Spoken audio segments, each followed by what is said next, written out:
Welcome to 106 / The Dark Knight channel. And I am your host, Ricky Cordova, the Dark Knight, one of the greatest investigators of all times. Something the state of South Dakota cannot do. They can't piece together a case for anything, against them. But I can, and it's what my family didn't know because I never had an opportunity to explain it to them. But, my brothers, Joe and Steve, they went along with the Down Boys. Okay, here it all go. This is where it all began. Where the state gave her a protection order that she went and dropped. I'm not going to open it up. You can see the date. Okay, when I got out, by the time I got out and I bumped into her on the New Year's night, she went and dropped it that following morning, the following weekend, Monday morning. Okay, put that away. Okay, and as you see on this and that, it's two different handwritings. Okay, they gave her a protection order after I was charged with this, and that went hand in hand with it as well.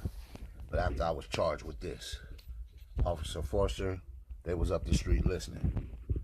Two different police reports, but they was both parked behind Skylar's car.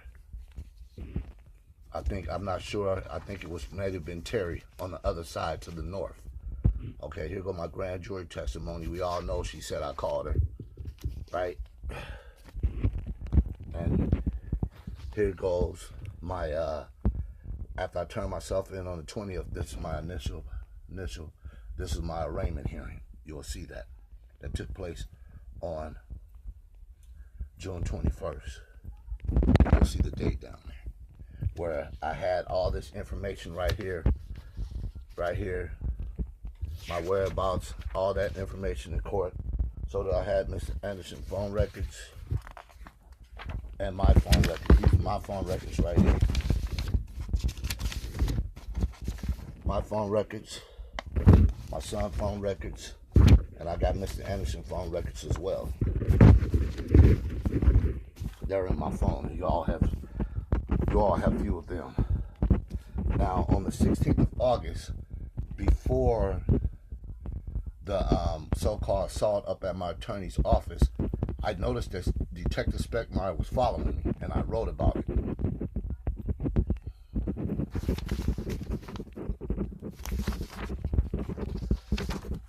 Now, I have my bond hearing here somewhere, where I got released out on bond after I turned myself in. They violated my bond on a lie, and we all know I never caught the girl.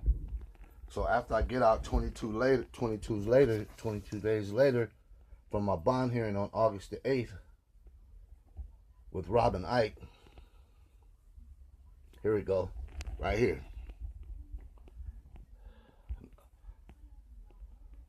No, that's not it. I got it around here somewhere. But I got the bond hearing around here somewhere. I'm trying to look for it.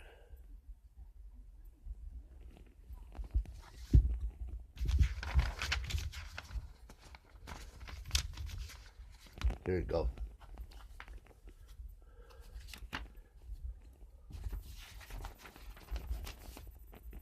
There we go right there.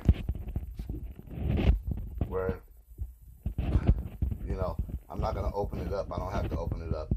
I was released on bond that night on August the 8th based on the evidence that I had in court. And that's when I knew my case was over. If you would have seen the most honorable Bradley G. Zell Judge, I respect him as an individual. He's about the only Caucasian man that I respect, him and Marlo Anderson, because they was 100, not Beck, none of them. Now, let's turn your attention. Now, you've seen the police reports here. Okay? And that was all at her house that night when I came out the room on May 31st.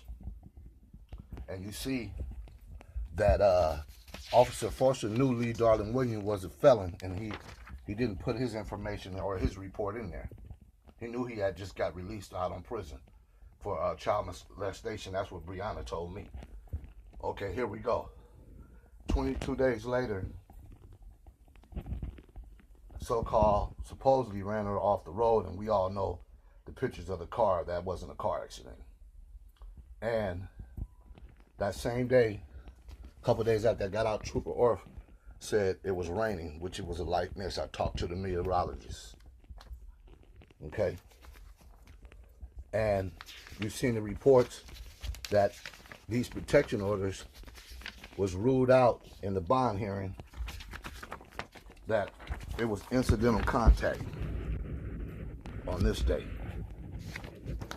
And Crystal Johnson, that's the day Crystal Johnson and them lied about who did what at a place of business. And that individual right there, Lee Darling Williams, and him is the same person. And they all was in the house, him, John Towns, Officer Blankfield, and Lee Darling Williams, and Skyler. When I went into the room with her, the only person that was in the house was April Miller. When I come out the room, they was all standing in the living room, which makes them accessory to the crime if I come in.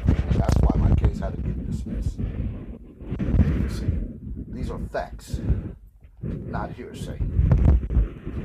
Now, let's get to the nitty-gritty. Now, he said I was there for a protection order meeting with Robin Ike. Here you go. Read it. This is my court schedule. Read it right there. All right? She had rescheduled because she knew exactly what was going on August 30th, 22 days later. That's when they got into her, the Illuminati, the top boys. Okay, and I wrote many letters to the judge, and a Latino wrote a letter to the judge for me when I went back to jail, and it was on the final copy was on a yellow sheet of paper that was left at Charles Lee's house in a box.